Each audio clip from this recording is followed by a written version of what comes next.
खुशहाल छोटे शहर में सोमनाथ अपनी बीवी शांति और अपने बेटे कविराज के साथ रहता था। सोमनाथ का खानदान खुशियों से भरा था। अम्मा देखो, मैं अव्वल नंबर आया हूँ। अरे वाह मेरे लाल, तूने तो मेरी छाती फक्र से चौड़ी कर दी।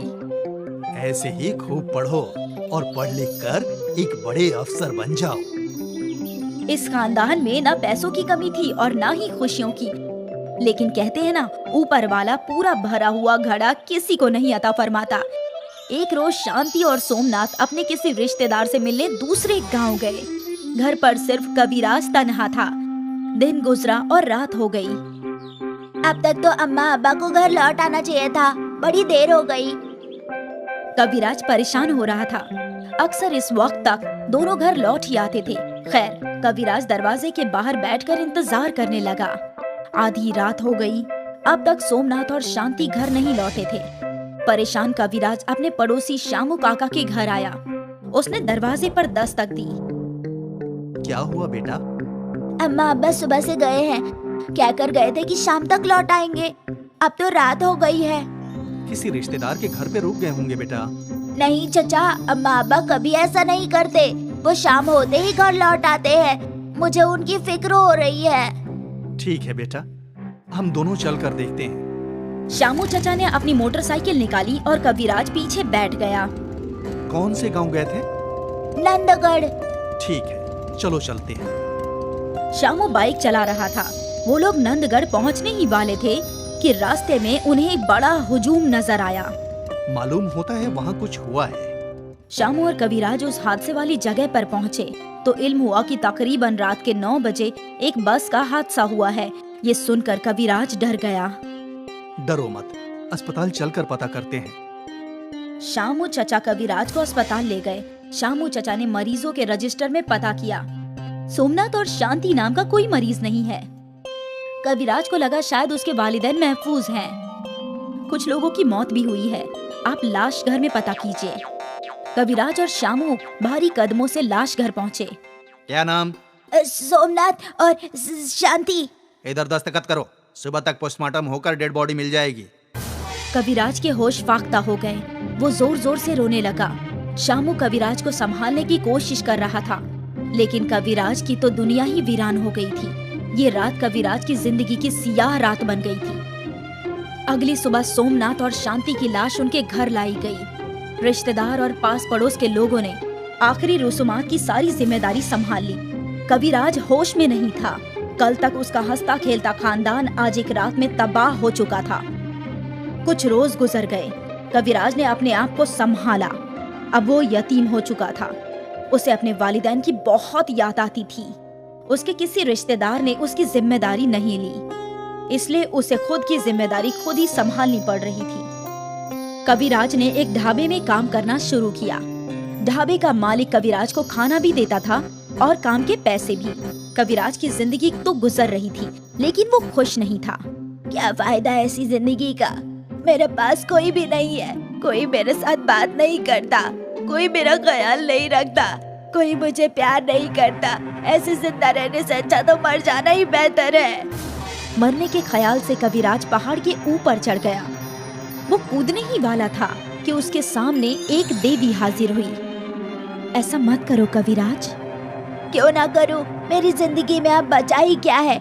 मेरा ख्याल रखने वाले मेरे वालिदैन को भी मुझसे छीन लिया गया। अब तो मुझे खाने के बारे में भी सोचना पड़ता है। कविराज, मैं तुम्हें तुम्हारे वालिदैन को लौटा नहीं सकती, लेकिन तुम्हें एक नेमत अता फरमा सकती हूँ। सोच समझकर नेमत मांगो। कविराज सोचने लगा। मुझे मेरे रिश्तेदारों और गांव वालों ने इसलिए नकार दिया क्योंकि मेरे पास पैसे नहीं है। मैं ऐसा कुछ मांगता हूँ जिससे मेरे पास पैसे ही पैसे हो और सभी लोग मेरे साथ रहे। देवी, आप मुझे ये नेमत दीजिए कि मैं जिस चीज को भी सोने की बनाना चाहूँ वो बन जाए। ऐसा ही हो। देवी माँ कविराज को नेमत अता कर चली गई। अब कविराज खुश था। उसे लगा कि शायद अब उसकी जिंदगी बदल जाएगी, सारे लोग उसे अपनाएंगे। कविराज अपने घर के बाहर पहुंचा। सबसे कबल इस घर को ही सोने का बना देता हूँ। मैं चाहता हूँ कि ये घर सोने का बन जाए। और कविराज के ऐसा बोलते ही उसका टूटा फूटा पुराना सा घर सोने में तब्दील हो गया। ना सिर्फ घर, अंदर की सारी चीजें भी सोने की बन जाए। वाह वाह, अब मेरे पास इतना सोना है, मैं अमीर बन गया हूँ। अब तो सारे गांव वाले मुझसे मिलने आएंगे। और वैसा ही हुआ। कविराज का सोने का घर लोगों की आंखों में चमकने लगा और कुछ ही देर में कई लोग कविराज के पास आए। अरे बेटा, ये सब क्या है? पल भर में तुम्हारा घर सोने में कैसे तब्दील हो गया? अरे चचा, मुझे नेमत हासिल हुआ है, मैं जो भी चाहूँ उसे सोने में तब्दील कर सकता हूँ। ये सुनकर लोग आपस में सरगोशी करने लगे। अगर ऐसा है तो हमें तुम्हारी नेमत का इस्तेमाल पूरे शहर की भलाई के लिए करनी चाहिए। अगर तुम ऐसा करोगे तो तुम हम सब के लिए फरिश्ता बन जाओगे बेटा। सब लोग तुम्हें दुआ देंगे। लेकिन मुझे करना क्या है? पूरे शहर को सोने का बना दो, सबकी गरीबी मिट जाएगी और सबकी तरक्की होगी बेटा। ठीक है चचा, मैं चाहता हूँ कि मेरा ये पूरा शहर सोने का बन जाए। कविराज ने ऐसा कहा ही था कि धीरे धीरे पूरा शहर सुनहरा होने लगा। ये तो कमाल हो गया। शुक्रिया बेटा, बहुत बहुत शुक्रिया। लोग खुशी खुशी अपने घर की जानिब बढ़ गए। सब लोग बेहद खुश थे। सोने का घर, हाँ, हम तो अमीर बन गए।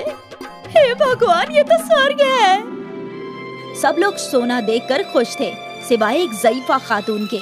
वो ज़ईफा खातून मायूस होकर कविराज के पास आई। ये तूने क्या कर दिया बेटा? मैंने तो बस सबकी मदद की है। नहीं बेटा, ये देख, पानी भी सोना बन गया है और खाना भी। हम इंसान हैं, बगैर खाना और पानी के कैसे जिएंगे? ऐसे तो ये पूरा शहर बर्बाद हो जाएगा।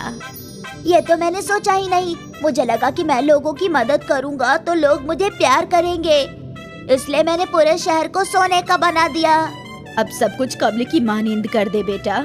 अम्मा, ये मेरी कुव्वत में नहीं है। मुझे सिर्फ चीजों को सोने पे तब्दील करने की नेमत मिली है। हे ऊपर वाले, अब मैं क्या करूं? सोचा था कि जिंदगी में कभी पैसों की कमी नहीं होगी, तो मुझे ढेर सारा प्यार मिलेगा। ये सब मैंने क्या कर दिया? वो ज़ईफा खातून उसी देवी में तब्दील हो गई। तुम्हें अपनी गलती का एहसास हो गया कविराज। जिंदगी में पैसों से ज्यादा प्यार और सहारे की जरूरत होती है। अब मैं अपनी नेमत तुमसे वापस ले रही हूँ। ये शहर भी पहले की मानिंद हो जाएगा और मैं तुम्हें बरकत देती हूँ कि तुम्हें जिंदगी में हमेशा प्यार और सहारा हासिल होता रहे। तुम्हारी जिंदगी हमेशा खुशियों से भरी रहे कविराज। कविराज ने देवी को प्रणाम किया और वो गायब हो गई। सब कुछ कब्ल मानिंद हो गया। सब लोग हैरान थे, सिवाय श्यामू काका के। बेटा, मेरी कोई औलाद नहीं है, तू मेरे फर्जंद की मानिंद है। अगर तुझे मंजूर हो तो मैं तुझे गोद लेना चाहता हूँ। कविराज की आंखों में आंसू आ गए।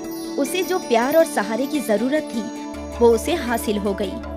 कविराज को खानदान हासिल हो गया।